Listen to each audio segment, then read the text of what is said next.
ಶ್ರೀ ಗಣೇಶಾಯ ನಮಃ. ಶ್ರೀ ಶಾರದಾ ಗುರುಭ್ಯೋ ನಮಃ. ಅಸಾಧ್ಯ ಸಾಧಕ ಸ್ವಾಮಿನ್ ಅಸಾಧ್ಯಂ ತವ ಕಿಂ ವದ. ರಾಮದೂತ ಕೃಪಾ ಸಿಂಧೋ ಮತ್ಕಾರ್ಯಂ ಸಾಧಯ ಪ್ರಭೋ. ಶ್ರೀ ಸುಂದರಕಾಂಡದ ಮುಂದಿನ ಸರ್ಗವನ್ನ ಶ್ರವಣ ಮಾಡೋಣ. ಹಿಂದಿನ ಸರ್ಗದಲ್ಲಿ ಹನುಮಂತ ಸೀತೆಗೆ ಹೇಳ್ತಾನೆ, ತಾಯಿ ನನ್ನ ಬೆನ್ನ ಮೇಲೆ ಕೂತ್ಕೋ, ಈ ಮಹಾಸಾಗರವನ್ನ ದಾಟಿ ಈಗಲೇ ನಿನ್ನನ್ನ ಶ್ರೀರಾಮನೆಡೆಗೆ ನಾನು ಕರ್ಕೊಂಡು ಹೋಗ್ತೀನಿ. ಸೀತೆ ಅದಕ್ಕೆ ಒಪ್ಪಲ್ಲ. ಬೇಡ ಹನುಮಂತ, ನಿನ್ನ ಬೆನ್ನ ಮೇಲೆ ಕೂತ್ಕೊಂಡು ನಾನು ಬರುವಾಗ ನನ್ನ ಗಮನ ಅತ್ತಿತ್ತ ಹೋಗಿ ನಾನು ಸಮುದ್ರದೊಳಗೆ ಬಿದ್ದ್ಬಿಡಬಹುದು. ಅದು ಅಲ್ಲದೆ ಶ್ರೀರಾಮನ ಶರೀರವನ್ನಲ್ಲದೆ ನಾನು ಬೇರೆ ಪುರುಷರ ಶರೀರವನ್ನ ಮುಟ್ಟಲ್ಲಪ್ಪ, ನಾನು ಬರಲ್ಲ ಅಂದ್ಲು. ಸೀತೆಯಾಡಿದ ಮಾತುಗಳನ್ನ ಕೇಳಿ ಕಪಿಶ್ರೇಷ್ಠನಾದ ಹನುಮಂತನಿಗೆ ಬಹಳ ಸಂತಸ ಆಗತ್ತೆ. ಹೇಳ್ತಾನೆ, ದೇವಿ ನೀನಾಡಿದ ಮಾತು ಸಮುಚಿತವಾಗಿದೆ, ಸಾಧ್ವಿಯರ ವಿನಯಕ್ಕೂ ಸ್ತ್ರೀಯರ ಸ್ವಭಾವಕ್ಕೂ ಅನುಗುಣವಾಗಿದೆ. ನೀನು ಹೇಳಿದ್ದು ನಿಜ ತಾಯಿ. ನೀನು ಹೆಂಗಸಾಗಿರೋದ್ರಿಂದ ನನ್ನ ಬೆನ್ನ ಮೇಲೆ ಕೂತು 100 ಯೋಜನೆಗಳಷ್ಟು ವಿಸ್ತಾರವಾಗಿರೋ ಸಾಗರವನ್ನ ದಾಟಲಾರೆ. ಅದು ಅಲ್ಲದೆ ನನ್ನೊಡನೆ ಬಾರದಿರೋಕೆ, ರಾಮನ ಶರೀರವನ್ನ ಬಿಟ್ಟು ಬೇರೆಯವರ ಶರೀರವನ್ನ ಮುಟ್ಟೋಕೆ ನಾನು ಇಚ್ಛೆ ಪಡಲ್ಲ ಅಂತ 2ನೆಯ ಕಾರಣವನ್ನ ಕೊಟ್ಟಿರೋದು ಶ್ರೀರಾಮನ ಪತ್ನಿಯಾದ ನಿನಗೆ ಸಮುಚಿತವಾದ ಮಾತೇ ಆಗಿದೆ. ಹಲವಾರು ಕಾರಣಗಳಿಂದಲೂ ಶ್ರೀರಾಮಂಗೆ ಪ್ರಿಯವನ್ನುಂಟು ಮಾಡಬೇಕು ಅನ್ನೋ ಇಚ್ಛೆಯಿಂದಲೂ, ಸ್ನೇಹದಿಂದ ಕರಗಿದ ಮನಸ್ಸಿನಿಂದಲೂ ನನ್ನ ಬೆನ್ನಿನ ಮೇಲೆ ಕೂತು ಶ್ರೀರಾಮನ ಸಮೀಪಕ್ಕೆ ಬರೋ ಹಾಗೆ ನಿನಗೆ ಹೇಳಿದೆ. ಈ ಲಂಕೆ ಇತರರಿಂದ ಪ್ರವೇಶಿಸೋಕೆ ದುಸ್ಸಾಧ್ಯವಾಗಿರೋದ್ರಿಂದಲೂ, ಮಹಾ ಸಮುದ್ರವೂ ಸಾಮಾನ್ಯರಿಂದ ದಾಟೋಕೆ ಅಶಕ್ಯವಾಗಿರೋದ್ರಿಂದಲೂ, ಪ್ರಕೃತದಲ್ಲಿ ನನ್ನ ಸಾಮರ್ಥ್ಯದ ಅರಿವಿನಿಂದಲೂ ರಘುವಂಶೀಯನಾದ ಶ್ರೀರಾಮನಿಗೆ ಆನಂದವನ್ನ ಉಂಟು ಮಾಡೋಕೆ, ನಿನ್ನನ್ನ ಇಲ್ಲಿಂದ ಕರ್ಕೊಂಡು ಹೋಗೋಕೆ ಈ ರೀತಿಯಾದ ಮಾತನ್ನ ಹೇಳಿ ಹೀಗೆ ಹೇಳಬೇಕು ಅಂತ ಆಶಿಸಿದೆ. ನಾನು ಹೀಗೆ ಹೇಳೋಕೆ ನನಗೆ ಶ್ರೀರಾಮನಲ್ಲಿರೋ ಅಪಾರವಾದ ಸ್ನೇಹ, ಗೌರವ ಮತ್ತೆ ಭಕ್ತಿ ಕಾರಣಗಳೇ ಹೊರತು ಬೇರೆ ಯಾವ ಕಾರಣವೂ ಇಲ್ಲ ತಾಯಿ. ನನ್ನ ಜೊತೆ ಬರೋಕೆ ಸಮ್ಮತ ಇಲ್ಲ ಅಂದಮೇಲೆ ಶ್ರೀರಾಮ ಗುರುತಿಸಬಹುದಾದ ನಿನ್ನ ನೆನಪನ್ನ ಉಂಟು ಮಾಡೋ ಯಾವುದಾದರೂ ವಸ್ತುವನ್ನ ಕೊಡು ಅಂದ. ಹನುಮನ ಮಾತನ್ನ ಕೇಳಿ ಬಿಕ್ಕಿ ಬಿಕ್ಕಿ ಅಳುತ್ತಾ ತಡೆದು ಬರ್ತಿದ್ದ ಮಾತುಗಳನ್ನ ನಿಧಾನವಾಗಿ ಹೇಳಿದ್ಲು. ವಾಯುಪುತ್ರ, ನನ್ನ ನೆನಪನ್ನ ತರೋ ಶ್ರೇಷ್ಠವಾದ ಈ ಸನ್ನಿವೇಶವನ್ನ ಶ್ರೀರಾಮನಿಗೆ ವಿವರಿಸಿ ಹೇಳು. ನಾನು ನಿನಗೆ ಹೇಳ್ತೀನಿ ಕೇಳು. ಹಿಂದೆ ಇಂದ್ರನ ಮಗ ಕಾಗೆಯ ರೂಪದಲ್ಲಿ ನನಗೆ ಉಪಟಳವನ್ನ ಕೊಟ್ಟಿದ್ದ. ಶ್ರೀರಾಮ ಆಗ ನನ್ನ ತೊಡೆಯ ಮೇಲೆಯೇ ಕೂತಿದ್ದ. ಅವನು ಕಾಗೆಯ ರೂಪದಲ್ಲಿ ಬಂದು ನನ್ನ ಎದೆಭಾಗವನ್ನ ಕುಕ್ಕಿ ಕುಕ್ಕಿ ಕುಕ್ತಾ ಇದ್ದ. ರಕ್ತವೂ ಬರ್ತಿತ್ತು. ನಾನು ಬಹಳ ಸಹಿಸಿಕೊಳ್ತಾ ಇದ್ದೆ. ಆದರೂ ಶ್ರೀರಾಮ ನನ್ನನ್ನ ರೇಗಿಸ್ತಾನೇ ಇದ್ದ. ಅವತ್ತು ಯಾಕೋ ಗೊತ್ತಿಲ್ಲ, ಆ ಕಾಗೆಯ ಉಪಟಳ ಅತಿಯಾಯ್ತು. ಶ್ರೀರಾಮ ನನ್ನ ತೊಡೆಯ ಮೇಲೆ ಮಲಗಿದ್ದ. ಅವನು ಅದನ್ನ ನೋಡಿದ. ಇದು ಹಾಸ್ಯವಲ್ಲ ಅಂತ ಅವನಿಗೆ ಆಗ ಅರಿವಾಯಿತು. ಶ್ರೀರಾಮ ಆಗ ಒಂದು ದರ್ಭೆಯನ್ನ ಬ್ರಹ್ಮಾಸ್ತ್ರ ಮಂತ್ರದಿಂದ ಅಭಿಮಂತ್ರಿಸಿ ಅವನ ಮೇಲೆ ಪ್ರಯೋಗಿಸಿದ್ದ. ಆ ಕಾಗೆ ತನ್ನ ಪ್ರಾಣವನ್ನ ಉಳಿಸ್ಕೊಳ್ಳೋಕೆ ಎಲ್ಲಾ ಲೋಕಗಳಿಗೂ ಹೋಯ್ತು, ಎಲ್ಲರನ್ನೂ ಬೇಡಿತು. ಯಾರೂ ಸಹಾಯಕ್ಕೆ ಬರಲಿಲ್ಲ. ಕಾರಣ ಬ್ರಹ್ಮಾಸ್ತ್ರ, ಅದು ಶ್ರೀರಾಮ ಬಿಟ್ಟ ಅಸ್ತ್ರ. ಇಂದ್ರನೂ ಸಹ ತನ್ನ ಮಗನ ಸಹಾಯಕ್ಕೆ ನಿಲ್ಲಲಿಲ್ಲ. ಆಗ ಶಿಷ್ಟರಕ್ಷಕನಾದ ಶ್ರೀರಾಮನ ಪಾದದ ಮೇಲೆ ಒಂದು ಕಾಗೆ ಬಿದ್ದು ಕ್ಷಮೆಯಾಚಿಸಿ ತನ್ನನ್ನು ರಕ್ಷಿಸು ಅಂತ ಬೇಡ್ತು. ಬ್ರಹ್ಮಾಸ್ತ್ರದಿಂದ ತಪ್ಪಿಸ್ಕೊಳ್ಳೋಕೆ ಆಗಲ್ಲ ಅಂತ ಶ್ರೀರಾಮ ಹೇಳಿದಾಗ ತನ್ನ ಬಲಗಣ್ಣನ್ನ ಆ ಕಾಗೆ ಬ್ರಹ್ಮಾಸ್ತ್ರಕ್ಕೆ ಬಲಿ ಕೊಡ್ತು. ಕ್ಷುದ್ರವಾದ ಆ ಕಾಗೆಯ ಮೇಲೆಯೇ ಶ್ರೀರಾಮ ನನ್ನ ಸಲುವಾಗಿ ಕೋಪಗೊಂಡಿದ್ದ ಅವತ್ತು.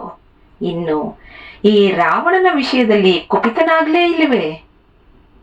ಅಥವಾ ಅಷ್ಟೊಂದು ಸಹನೆಯೇ ಶ್ರೀರಾಮನಿಗೆ? ಬೇಡ ಹನುಮ, ಬೇಡ. ಆ ಸಹನೆಯಿಂದ ಉಪಯೋಗವಿಲ್ಲ. ಶ್ರೀರಾಮನಿಗೆ ಹೇಳು, ಅಷ್ಟೊಂದು ತಾಳ್ಮೆ ಬೇಡ ಅಂತ. ಈಗಲೇ ನೀನು ನೀನು ಹೋಗಿ ಶ್ರೀರಾಮನನ್ನ ಇಲ್ಲಿಗೆ ಕಳುಹಿಸು, ಅವನು ರಾವಣನನ್ನ ವಧಿಸಿ ನನ್ನನ್ನ ಕರ್ಕೊಂಡು ಹೋಗ್ಲಿ. ಹನುಮ, ನಾನು ಶ್ರೀರಾಮನ ಕುಶಲವನ್ನ ಕೇಳದೆ ಅಂತ ಹೇಳು. ಹಾಗೆ ಹನುಮಂತ, ಲಕ್ಷ್ಮಣ ಎಲ್ಲವನ್ನೂ ತ್ಯಜಿಸಿ ನಮ್ಮ ಸಲುವಾಗಿ ಅರಣ್ಯಕ್ಕೆ ಬಂದಿದ್ದಾನೆ. ತಂದೆಯಂತೆ ರಾಮನನ್ನ ರಕ್ಷಣೆ ಮಾಡ್ತಿದ್ದಾನೆ, ನನ್ನ ವಿಷಯದಲ್ಲಿ ತಾಯಿಯಂತೆ ಪರಿತಪಿಸ್ತಿದ್ದಾನೆ. ರಾವಣ ನನ್ನನ್ನ ಅಪಹರಿಸಿರೋದು ಅವನಿಗೆ ತಿಳಿದಿಲ್ಲ. ಇಷ್ಟು ದಿನಗಳು ಹೀಗೆ ಸುಮ್ಮನೆ ಇರೋ ಗುಣ ಅವನದಲ್ಲ. ಅವನು ಶ್ರೀರಾಮನಿಗೆ ಅತ್ಯಂತ ಪ್ರಿಯನಾದವನು, ದಶರಥನಂತೆಯೇ ಗುಣಶ್ರೇಷ್ಠ. ನನಗೂ ಅವನು ಅಂದ್ರೆ ಮಮತೆ ವಾತ್ಸಲ್ಯ ಹೆಚ್ಚು. ಯಾವುದಾದರೂ ಕಾರ್ಯವನ್ನು ವಹಿಸಿಕೊಟ್ರೆ ಸ್ವಲ್ಪವೂ ಹಿಂಜರಿಯದ ಹಾಗೆ ಅದನ್ನ ಸಾಧಿಸ್ತಾನೆ. ಬಹಳ ಪರಿಶುದ್ಧ ಮನಸ್ಸಿನವ ನಮ್ಮ ಲಕ್ಷ್ಮಣ, ಬಹಳ ದಕ್ಷ. ಸ್ನೇಹಿತರೆ, ಸೀತಾಮಾತೆ ಲಕ್ಷ್ಮಣನ ಬಗ್ಗೆ ಹೇಳ್ತಾ ಇರೋದು ಹನುಮಂತನಿಗೆ ಕೇಳಿದ್ರೆ ಕರ್ಣಾನಂದವಾಗತ್ತೆ. ಒಬ್ಬ ತಾಯಿಗೆ ಮಗನ ಬಗ್ಗೆ ಈ ರೀತಿಯಾದ ಒಂದು ಕಾನ್ಫಿಡೆನ್ಸ್ ಇರಬೇಕು, ಮಗನು ಹಾಗೆ ನಡ್ಕೋಬೇಕು. ಸೀತಾದೇವಿ ಲಕ್ಷ್ಮಣನಿಗೆ ಮಾತೃವಾತ್ಸಲ್ಯವನ್ನೇ ಕೊಟ್ಟದ್ದು, ಲಕ್ಷ್ಮಣನು ಮಗನಂತೆಯೇ ನಡ್ಕೊಂಡ. ಆಗ ಸೀತಾಮಾತೆಗೆ ಏನು 70-80 ವರ್ಷ ಏನಾಗಿರ್ಲಿಲ್ವಲ್ಲ, ಚಿಕ್ಕ ಹುಡುಗಿ.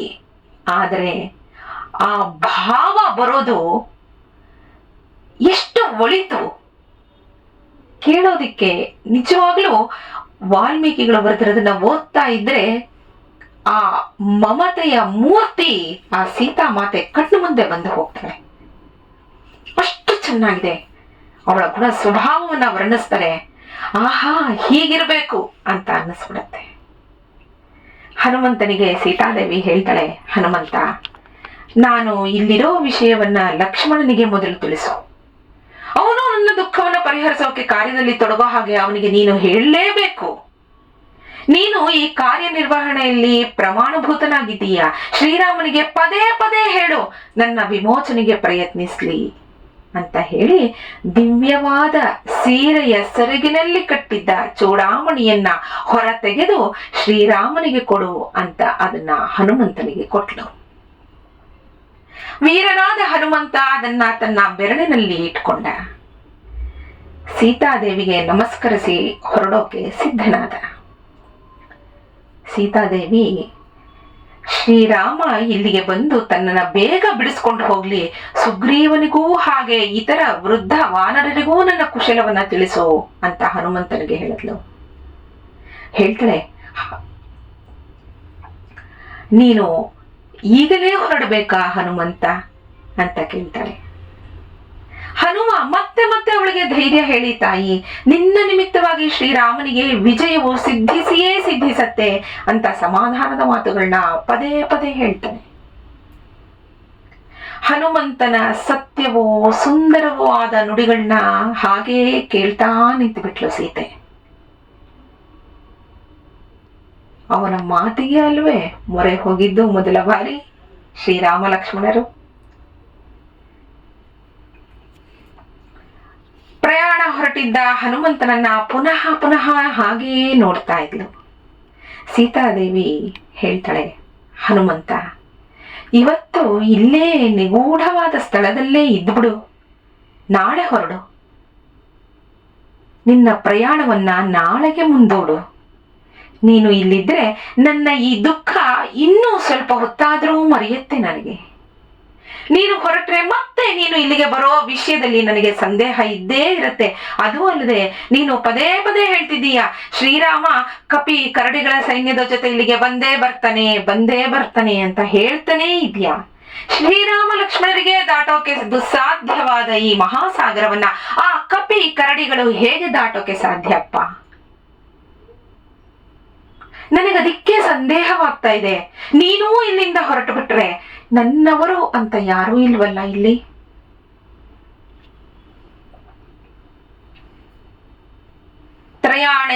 ತ್ರಯಾಣಾಮೇವ ಭೂತಾನಾಂ ಸಾಗರಸ್ಯಾಸ್ಯ ಲಂಘನೆ ಶಕ್ತಿ ಸ್ಯಾದ್ವೈನತೆ ಯಸ್ಯ ತವ ವಾ ಮಾರುತಸ್ಯ ವಾ ಅಂತ ಹೇಳ್ತಾಳೆ. ಪ್ರಪಂಚದಲ್ಲಿರೋ ಪ್ರಾಣಿಗಳಲ್ಲಿ ನೀನು ಗರುಡ ಮತ್ತೆ ವಾಯು ಈ ಮೂವರಿಗೆ ಮಾತ್ರವೇ ಅಪಾರವಾದ ಈ ಸಮುದ್ರವನ್ನ ದಾಟಿ ಬರೋ ಸಾಮರ್ಥ್ಯ ಇರೋದು. ನೀನು ಕಾರ್ಯ ಸಾಧನೆಯ ರಹಸ್ಯವನ್ನ ತಿಳಿದಿರೋರಲ್ಲಿ ಅಗ್ರಗಣ್ಯನಾಗಿದ್ಯಾ. ನನಗೆ ಈಗ ನಿನ್ನ ಬಗ್ಗೆ ಚೆನ್ನಾಗಿ ತಿಳಿತು ಹನುಮಂತ.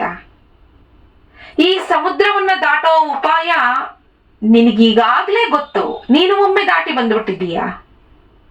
ಈ ಎಲ್ಲಾ ರಾಕ್ಷಸರನ್ನೂ ಸಂಹರಿಸಿ ನನ್ನನ್ನ ಕರ್ಕೊಂಡು ಹೋಗೋ ಸಾಮರ್ಥ್ಯವೂ ನಿನ್ನಲ್ಲಿದೆ. ಆದರೂ ಸರ್ವ ಸಮರ್ಥನಾದ ಶ್ರೀರಾಮನನ್ನೇ ಇಲ್ಲಿಗೆ ಕಳುಹಿಸು. ಅವನ ಪರಾಕ್ರಮವು ಪ್ರಕಟವಾಗ್ಲಿ. ಯಾರಿಗೆ ಆಸೆ ಇರಲ್ಲ ಅಲ್ವಾ? ನನ್ನ ಗಂಡ ಶ್ರೇಷ್ಠ ಅಂತ ಅನ್ನಿಸ್ಕೋಬೇಕು ಅಂತ. ಚಿಕ್ಕ ಹುಡುಗಿ, ಅವಳಿಗಾಸೆ ಇರಲ್ವೇ? ಇವನೆಷ್ಟು ಪರಾಕ್ರಮಿ ಅಂತ ಅವಳಿಗೆ ಗೊತ್ತು. ಅವಳು ಹೋ ಅಂದು ಶ್ರೀರಾಮನು ಒಪ್ಪಿದ್ರೆ ಲಂಕೆ ಇಷ್ಟೊತ್ತಿಗೆ ಇರುತ್ತಾನೇ ಇರಲಿಲ್ಲ. ಹಾಗೆ ಮಾಡ್ಬಿಡ್ತಿದ್ದ. ಸೀತೆ ಕಾಣೋಕೆ ಮುಂಚೆನೆ ರಾವಣನ್ನ ಇಲ್ಲ ಅಂತ ಅನ್ನಿಸ್ಬಿಡ್ತಿದ್ನೋ ಏನೋ. ಅಷ್ಟು ಮಹಾಪರಾಕ್ರಮಿ ಅವನು. ಆದರೂ ಹೇಳ್ತಾಳೆ ಹನುಮಂತನಿಗೆ, ಶ್ರೀರಾಮನ ಪರಾಕ್ರಮ ಪ್ರಕಟವಾಗ್ಲಿ, ಅವನನ್ನೇ ಇಲ್ಲಿಗೆ ಕಳಿಸು. ಸಮಗ್ರವಾದ ಸೈನ್ಯವನ್ನ ಇಲ್ಲಿಗೆ ಕರೆತಂದು ಯುದ್ಧದಲ್ಲಿ ರಾವಣನನ್ನ ಜಯಿಸಿ ವಿಜಯಿಯಾಗಿ ಶ್ರೀರಾಮ ತನ್ನ ರಾಜ್ಯಕ್ಕೆ ನನ್ನನ್ನ ಕರೆದುಕೊಂಡು ಹೋಗ್ಬೇಕು. ಇದು ಶ್ರೀರಾಮನಿಗೆ ಯಶಸ್ಕರವಾದ ಕಾರ್ಯ ಹನುಮಂತ. ಹನುಮಂತ ಹೇಳ್ತಾನೆ, ತಾಯಿ, ಕಪಿ ಕರಡಿ ಸೈನ್ಯದಲ್ಲಿ ಅಧಿಕರಾದವರು ಪರಾಕ್ರಮಗಳೇ ಆಗಿದ್ದಾರೆ. ಅವರು ಸರ್ವತ್ರ ಅಡೆತಡೆಗಳಿಲ್ಲದೆ ಸಂಚರಿಸೋಕೆ ಸಮರ್ಥರಾಗಿದ್ದಾರೆ. ಸಮುದ್ರ ಪರ್ವತಗಳಿಂದ ಕೂಡಿರೋ ಈ ಭೂಮಂಡಲವನ್ನ ಹಲವಾರು ಬಾರಿ ಪ್ರದಕ್ಷಿಣೆ ಮಾಡಿದ್ದಾರೆ. ಅಷ್ಟೇ ಏಕೆ, ಸುಗ್ರೀವನ ಬಳಿಯಲ್ಲಿ ನನ್ನ ಶಕ್ತಿಯನ್ನ ಮೀರಿಸೋ ವಾನರ ನಾಯಕರೂ ಇದ್ದಾರೆ. ನನಗೆ ಸಮಾನ ಬಲದವರೂ ಇದ್ದಾರೆ.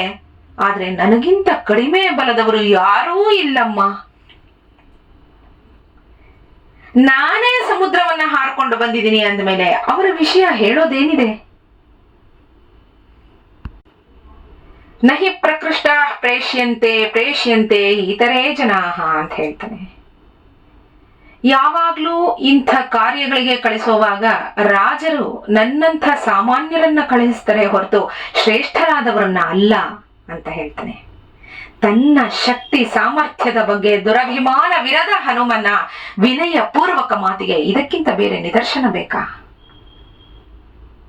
ತನ್ನನ್ನು ತಾನು ಅವನು ಎಂದಿಗೂ ಹೊಳ್ಕೊಳ್ಳೇ ಇಲ್ಲ. ಶ್ರೀರಾಮನ ಬಳಿ ಯಾವಾಗ್ಲೂ ಅವನು ಬಲವಿಲ್ಲದವನೇನೋ ನಿರ್ಬಲನೇನೋ ಅನ್ನೋ ಹಾಗೆಯೇ ಇರ್ತಿದ್ದ. ಸ್ವಾಮಿಯ ಎದುರು ಹಾಗೇ ಇರಬೇಕು, ಅದನ್ನ ಅವನು ಪಾಲಿಸಿದ. ಹನುಮ ಮತ್ತೊಮ್ಮೆ ಸೀತೆಗೆ ಸಮಾಧಾನ ಹೇಳಿ ರಾಮನೆಡೆಗೆ ಹೊರಡ್ತಾನೆ. ಆನಂದ ರೂಪ ಬ್ರಹ್ಮತ್ವ ಪ್ರೇಪ್ಸುತ ಯದಿ ಚೇಂದ್ರನಾಂ ಚೂಡಾಮಣಿ ಪ್ರಧಾನಾಖ್ಯ ಪಾಠ್ಯ ಸರ್ಗೋ ಹನುಮತೆ ಅಂತ ಈ ಸರ್ಗದ ಫಲಶ್ರುತಿಯನ್ನ ಹೇಳ್ತಾರೆ ಸ್ನೇಹಿತರೆ. ಆನಂದ ರೂಪವಾದ ಬ್ರಹ್ಮ ಸಾಕ್ಷಾತ್ಕಾರವನ್ನ ಅಪೇಕ್ಷಿಸೋನು ಹನುಮಂತನಿಗೆ ಸೀತಾದೇವಿ ಚೂಡಾಮಣಿಯನ್ನ ಕೊಟ್ಟ ಪ್ರಸಂಗವನ್ನ ಪಾರಾಯಣ ಮಾಡಬೇಕು ಅಂತ ಫಲಶ್ರುತಿ. ಬ್ರಹ್ಮ ಸಾಕ್ಷಾತ್ಕಾರಕ್ಕಿಂತ ಬೇರೆ ಫಲ ಏನು ಬೇಕಿದೆ? ಹುಟ್ಟಿದ ಮೇಲೆ ಇದೊಂದು ಸಿಕ್ಕಿದ್ರೆ ಸಾಕು ಅಂತ ಆಸೆ ಪಡೋದು ಖಂಡಿತವಾಗಿಯೂ ಉಚಿತ. ಇಂಥ ಬ್ರಹ್ಮ ಸಾಕ್ಷಾತ್ಕಾರವನ್ನ ಈ ಸರ್ಗ ಪಾರಾಯಣದಿಂದ ಪಡಿಬಹುದು ಅನ್ನೋ ಫಲಶ್ರುತಿಯನ್ನ ಹೇಳಿದರೆ. ಎಲ್ಲರಿಗೂ ಶ್ರೀರಾಮ ಒಳ್ಳೆಯದನ್ನ ಮಾಡಲಿ. ಶ್ರೀರಾಮ ಜಯ ರಾಮ, ಜಯ ಜಯ ರಾಮ. ನಮಸ್ಕಾರ.